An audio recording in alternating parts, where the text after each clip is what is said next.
આ જો બહુ દિવસ પછી આવ્યું છે પાણી.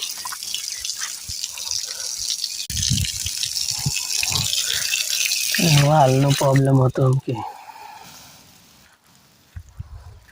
હા અહીંયા નીકળતો હતો તે વાયસલમાં બંધ થયું છે. હવે આગળ ક્યાંથી આવે જોવું પડે.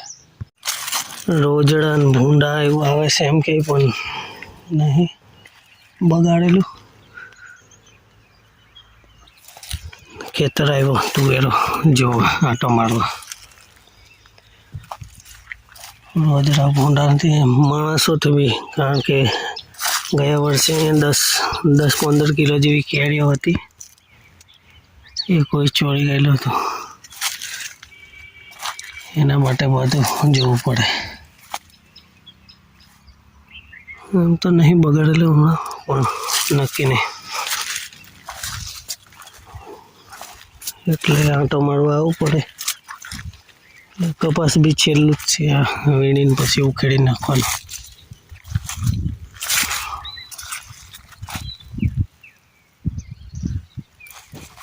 હા મને બી રોગ લાગેલો છે. અહીંયા કાવ્યાએ થાણેલો તે આંબો, પછી આ બાજુ કઈ લીમડો હતો આગળ, બે પાના વધેલા છે.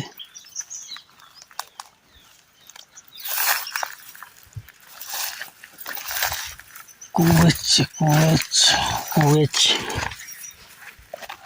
હા કુવેચ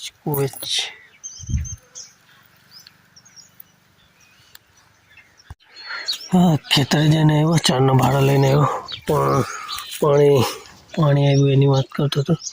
તો હમણાં આવ્યું છે પાછું થોડા દિવસ થાય એટલે આગળથી નહીં આવે એવું કહેશે. અહીંયા તો સીધું કરી દીધું, કરે છે પેલા લોકો આવેલા છે સીધું કરવાવાળા, પણ પછી ત્યારના આગળથી નથી આવતું ને એ બધી વાંધા ચાલુ થઈ જશે.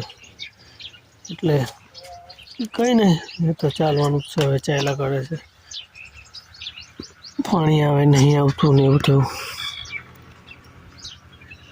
ખાલી ટેસ્ટિંગ માટે આવ્યું હતું, ખાલી ટેસ્ટિંગ કર્યું. હવે ખબર નહીં આગળથી બી આજે આવતું હતું, ખેતર જોયું મેં પાણી પડતું હતું, પણ અહીંયા થોડા સમય પછી પાછો વાંધો આવી જશે.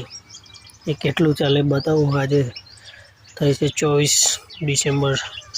હમણાં બહુ સમય પછી આવ્યું, સીધું કર્યું, બગડેલું હતું. બાકી તો જોઈએ હવે ક્યાં સુધી પાછું ઠીક ચાલે છે. બાકી તો કંઈ નહીં. આખો દિવસ વાતાવરણ વાદળ છાયું રહ્યું છે. આ બાજુ સૂરજ બી છે, એકદમ ઠંડુ ઠંડુ લાગ્યા કરે છે. 26, 27, 28 3 દિવસની આગાહી છે.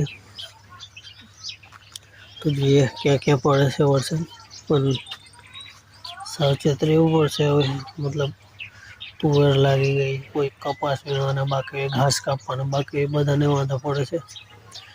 ગઈકાલે જ ફાર્મર દિવસ ગયો, પણ કઈ વાતને લઈને હેપી ફાર્મર્સ ડે કહેવાનું.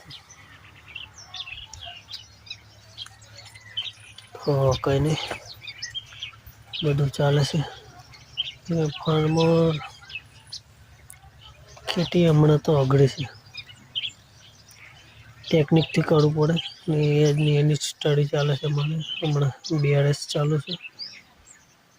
બાકી તો જોઈએ આગળ એનો સ્કોપ છે. BRS કરીએ છીએ, એમાં થોડું આવે છે, થોડું નહીં ઘણું બધું આવે છે, તો એ જોઈએ.